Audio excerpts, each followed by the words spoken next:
Este programa é livre para todos os públicos. Estamos juntos mais uma vez no programa A Bíblia no Meu Dia a Dia, e que alegria podermos juntos caminhar na palavra de Deus, viver essa palavra, aplicá-la na nossa vida. E que inspiração, eu sempre gosto de destacar isso, que o nosso pai fundador, Monsenhor Jonas Abib, teve para nós vivermos o estudo bíblico diário, a Bíblia no meu dia a dia. E não podemos nos esquecer, a Bíblia foi escrita para você. Vamos pedir o Espírito Santo para que ele nos conduza no estudo bíblico de hoje.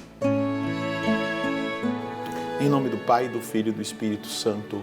Amém. Vinde, Espírito Santo, enchei os corações dos vossos fiéis e acendei neles o fogo do vosso amor. Enviai o vosso Espírito e tudo será criado e renovareis a face da terra. Oremos. Ó Deus, que instruíste os corações dos vossos fiéis, com a luz do Espírito Santo, fazei que apreciemos retamente todas as coisas, segundo o mesmo Espírito, e gozemos sempre da sua consolação, por Cristo Senhor nosso. Amém.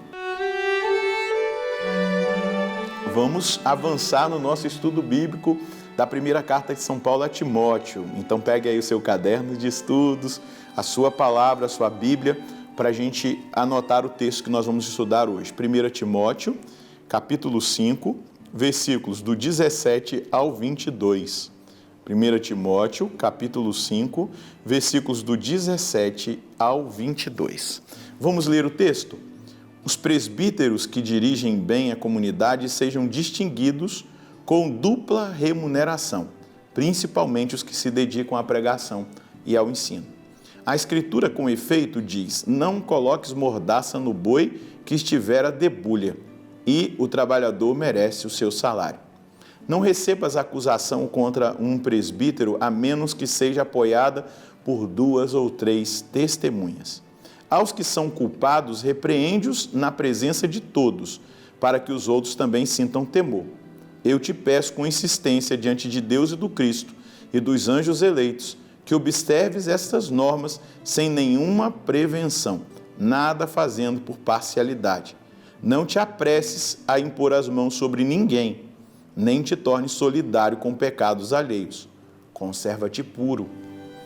Agora, o apóstolo Paulo está instruindo Timóteo em relação aos presbíteros. A primeira coisa que Paulo vai destacar hoje é que os presbíteros, os sacerdotes, que estão nas comunidades, que dirigem bem a comunidade, eles sejam distinguidos com dupla remuneração, principalmente aos que se dedicam à pregação e ao ensino. Então, ele vai até citar aqui um texto do Deuteronômio, né? Não coloques mordaça no boi que estiver à debulha, dizendo que aquele que trabalha é digno de receber, não é? Aquilo que lhe é devido para o seu alimento, para a sua comida, porque o boi, aqui a analogia do boi é que ele está trabalhando. Então, não permita que seja colocada a mordaça, porque no esforço que o boi está fazendo, ele deve comer, ele deve se alimentar, ele tem esse direito como animal de serviço. E Paulo usa esse texto de Deuteronômio, não é, para destacar isso. E também cita aqui um texto de Lucas para dizer, olha, a Escritura já tinha alguns textos da Escritura presente ali no Novo Testamento, inclusive o Evangelho de São Lucas, onde ele vai citar: o trabalhador merece o seu salário.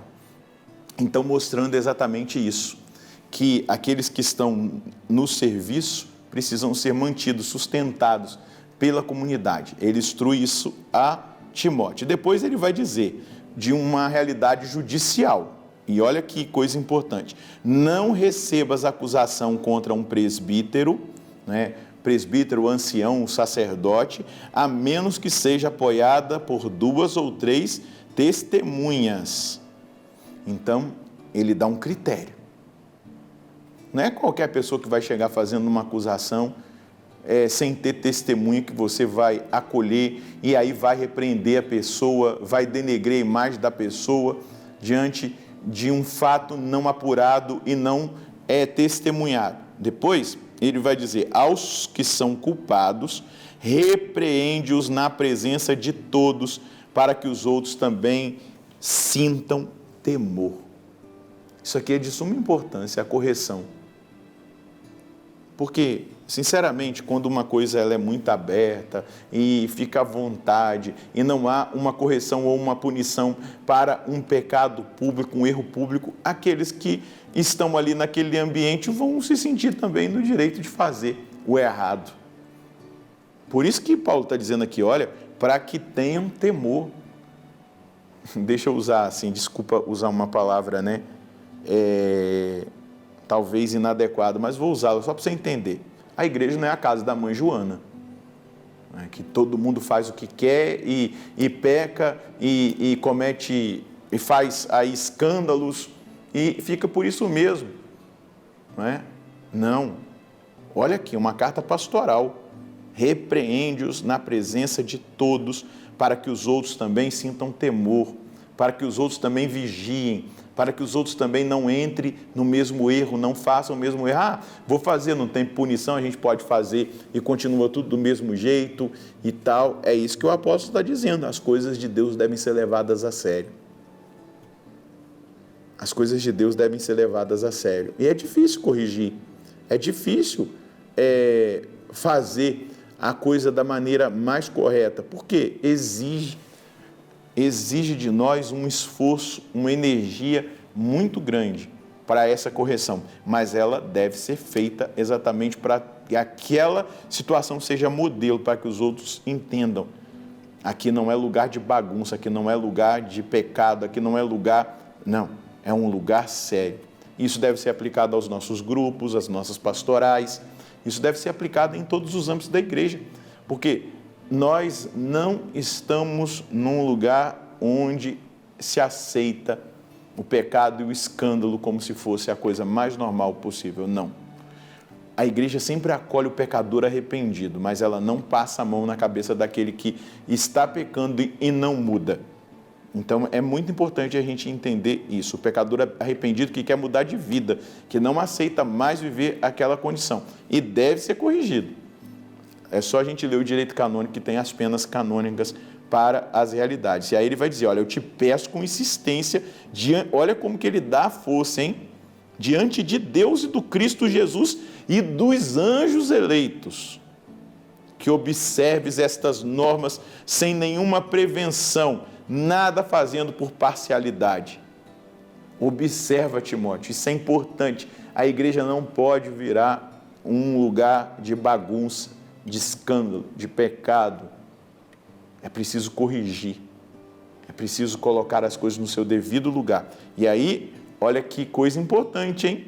Que Paulo vai dizer para Timóteo, porque hoje ele está tratando sobre os presbíteros, os anciãos, os sacerdotes. Não te apresses a impor as mãos sobre ninguém. A pessoa tem que ser bem informada, ela tem que cumprir todas as exigências da igreja, ter o equilíbrio emocional e psicológico, a formação teológica adequada e uma vida moral que diga que ela pode sim assumir o sacerdócio. Por isso que é um tempo longo, meus irmãos. No mínimo, vai aí 7, 8, eu fui 10 anos que eu demorei para ser ordenado sacerdote.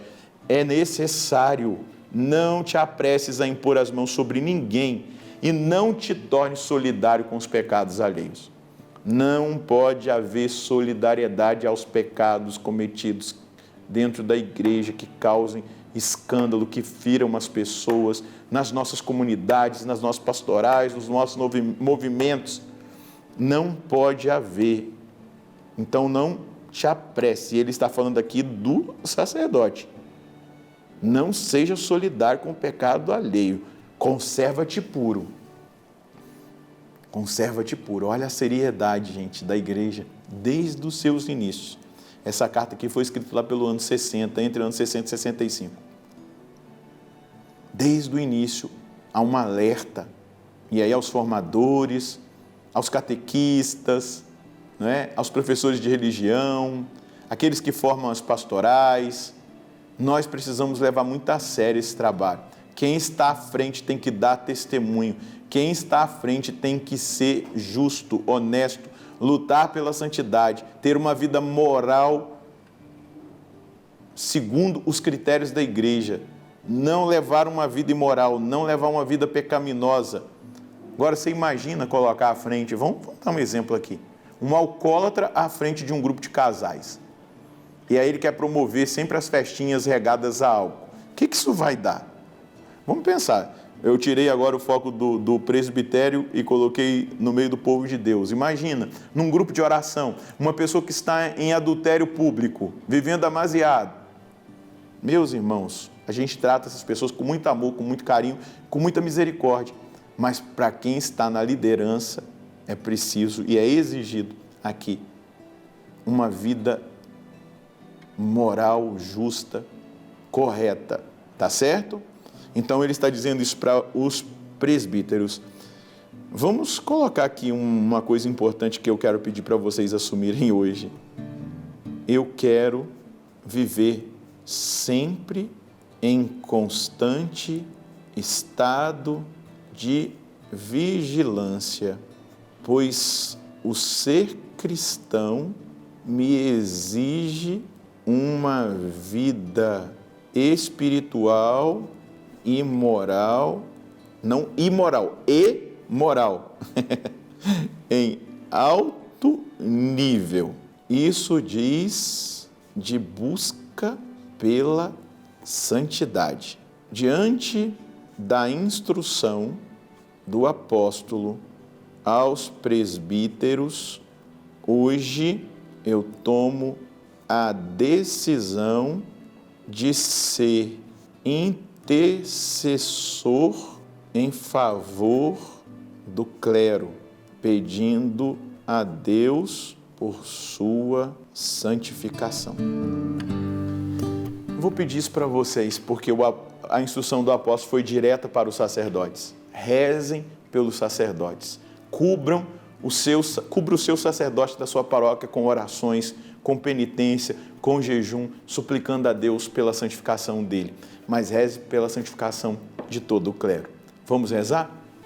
Senhor, coloca no meu coração e no coração dos meus irmãos e das minhas irmãs que agora estão rezando essa responsabilidade com esse caminho eclesial. A nossa vida na igreja tem que ser uma vida de testemunho. A nossa vida de cristãos deve ser uma vida de testemunho. Mas de uma forma muito especial, tu que és o sumo e eterno sacerdote, que sabe das fragilidades, que conhece o coração de cada um dos sacerdotes, coloca no meu coração e no coração dos meus irmãos este compromisso em rezar pela santificação do clero, mas também rezar pelos seminários, pedindo que o Senhor desperte vocações santas, homens que querem ser santos, fazer a diferença numa vida de santidade dentro da sua igreja.